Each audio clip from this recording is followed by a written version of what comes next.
Hello, this is Leslie Walker-Hirsch for Glass Alliance, New Mexico, and today I am absolutely thrilled to be speaking with Judy Tuwaletstiwa. Judy is a glass artist and multimedia artist, extraordinary in every way. She has the true soul of an artist and is the most spiritually connected person I have ever encountered. I'm happy to say that Judy has a one-woman museum and gallery show at the Tank Garage at the CCA, and it's a must-see if you haven't been there yet. We're also thrilled that Judy is a member of Glass Alliance New Mexico. Wonderful to have such an esteemed person as part of our little organization. Hi, Judy. Hi, Leslie. Thank you so much for all your kind words. And I'm pleased to be a member of the Glass Alliance of New Mexico. We're thrilled to have you supporting glass art, not only in New Mexico, but all over the world. It's great. I'm so lucky to have been an artist in residence with Bullseye, to have met so many different glass artists at Corning and everywhere. It's just a rich world of glass. So, this is an odd question to ask you, but so many people refer to you as Judy T because the vowels and consonants in your name is such an unusual one. So how did you come by that? And does it have a special meaning or significance for you? Yes. It makes me laugh. People do call me Judy T. The only place that I've been where people know how to pronounce my name right off the bat is France. And that's because the vowel system of Hopi and of French happens to be the same. It's A-E-I-O-U. Otherwise, people, it's like music, listening to people try to pronounce my name. But I was born with the name Averbach, which means over the brook. Auerbach, Averbach. It's an Ashkenazi Jewish name. My grandparents were from Poland and Russia. And my first marriage was with Michael Sahigian, and he was Armenian. And my children, except for my daughter who's married, bear the name Sohigian, which means songbird. Then, when I met Philip, sorry, there's a mosquito here. It was a fly. It was a fly, thank you. When I met Philip, Philip's name was Philip Johnson. And he never felt comfortable with that name. His grandfather on his father's side was Tuwaletstiwa. And when Tuwaletstiwa was taken to boarding school, they changed his name to Johnson. And when Philip and I were thinking about getting married, he said, I want to take back the name that was taken from my grandfather. And would you like to have it too? Would you like us to have the same last name? And I said, yes. And so we became Judy and Philip Tuwaletstiwa when we married in 1993. So is he from the Hopi tribe? Well, Philip's father was Hopi Indian, and Philip's mother was Appalachian. So we refer to him as a Res Billy. And yes, he is a member of the Hopi tribe in the village of Arrivie. That's the oldest continually settled village in America. And we lived at Hopi for 12 years. And Philip did wonderful work there, helping to map the reservation and to help protect the boundaries of the reservation. Many wonderful things that he did. But the name itself, this fly is going to be buzzing around through the whole interview. The name itself means the wind making ripples in the sand. So it's actually a perfect name for someone who now works with silica. Amazing. It was kismet. Yes. So, Judy, in your book, that I've now spent several evenings with, you have described and shown the result of your experiments with powdered glass and glass frit in your residence at Bullseye Glass, and to see the new and subtle colors that you created and photographed for your book. Has that changed your perception of glass and glass art? Well, glass changed my perception of color, actually. Before Lonnie and Dan asked me to be artist in residence at the Bullseye Resource Center in 2012, I had been painting only with the colors black, white, and red for 25 years almost. And they had introduced me, those colors, that limited palette had allowed me to explore texture in a very unique way. When I started working with kiln-fired glass, I became enamored of the possibilities of color and subtleties of color. I mean, it's trillions and trillions of color possibilities. As much color as there is sand. It's remarkable. And I spent the whole year and a half doing nothing but doing color mixes and samples, which Lonnie and Dan now have at Bullseye, and they're going to build a wall to show them all. There were 1,600 by the time I was done. And part of why I gave those to Bullseye was I felt people would come to Bullseye and ask them to make a color for them. Well, with 200 powders, one can make almost every color in the world. And so color has returned to my work after 25 years of working only with the colors of black, red, and white. So do you think that now you will be renewing your interest in working in glass as a medium of artistic expression and spiritual expression? Yes, very much so. Because, Leslie, glass holds time. You know, the colors are heavenly and powerful. They're like the sky itself and the movements of the sky, especially when you fire low, the way that I prefer to fire. But glass seems to synthesize everything I've thought about for the last 50 years as an artist. Biological time, evolutionary time, geological time. It is so rich to work with glass and with silica. I hope eventually to start bringing in fiber and other materials, but I don't see how yet. It has to come. I can't force it on it. That's the soul of the artist, has to make something where there was nothing.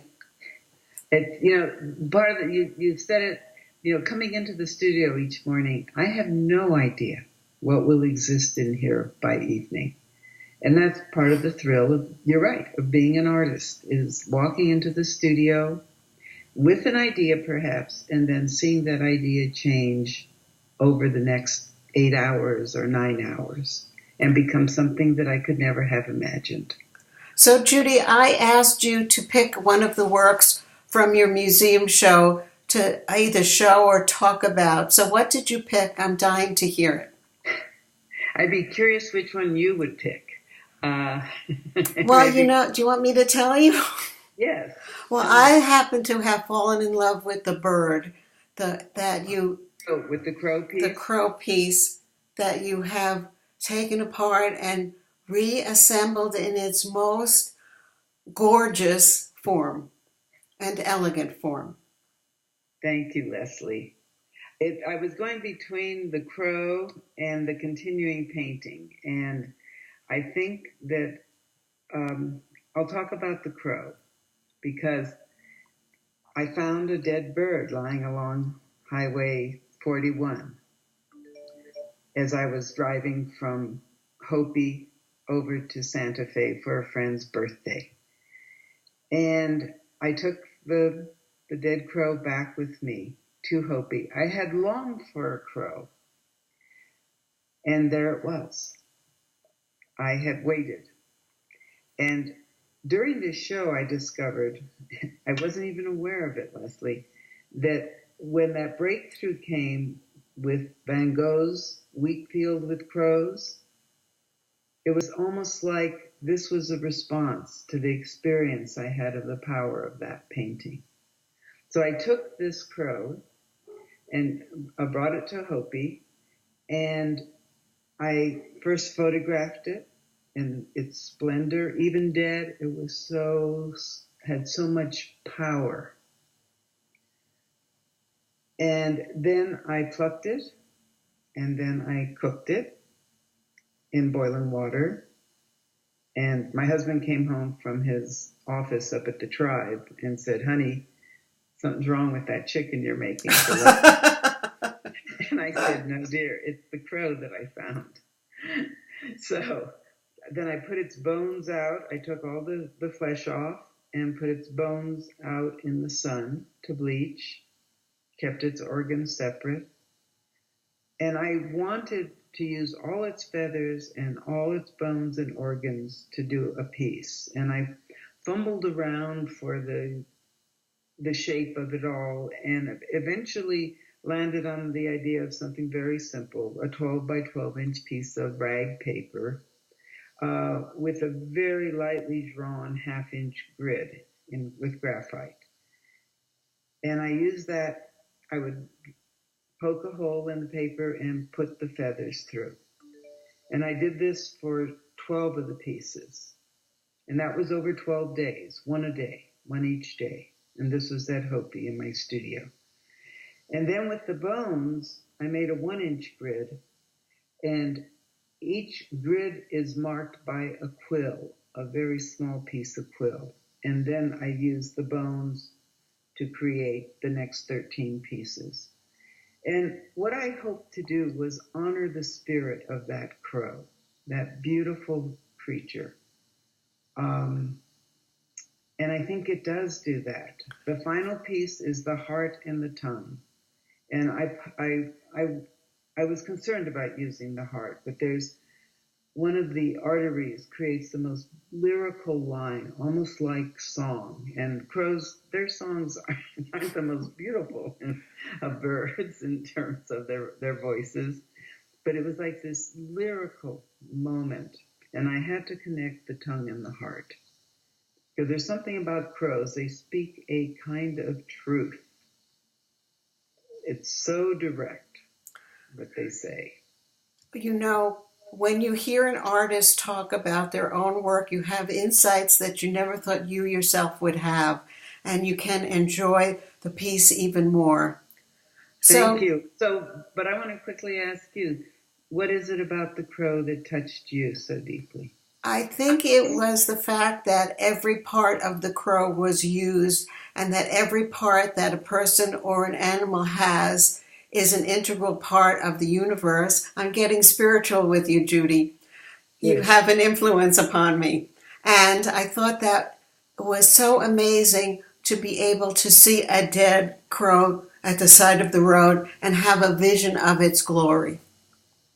Thank you. Because what you've expressed is really what's so important to me in work is that it has true integrity, that every part matters, and that it holds together with true integrity.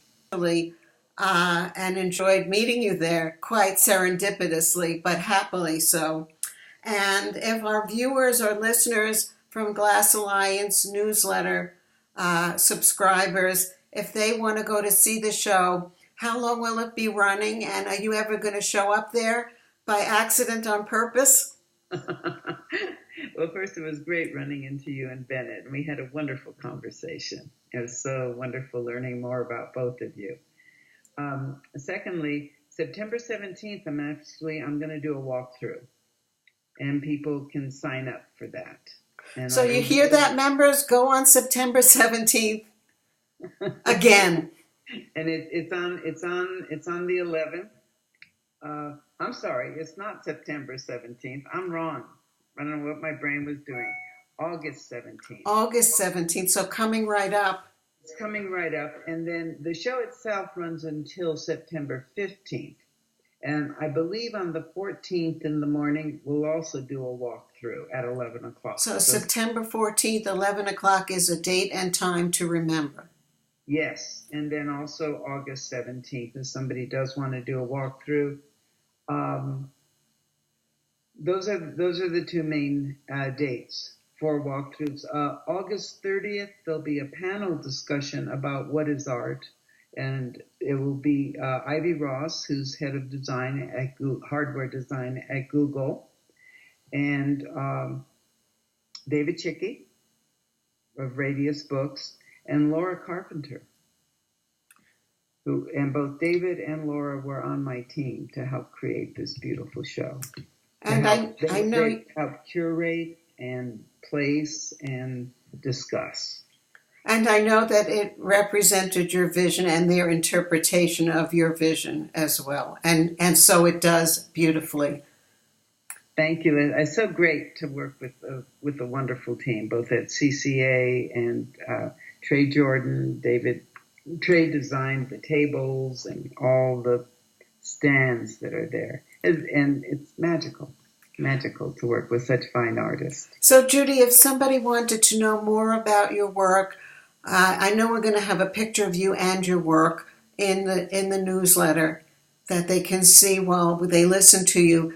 But where would they reach you if they don't get a chance to do that?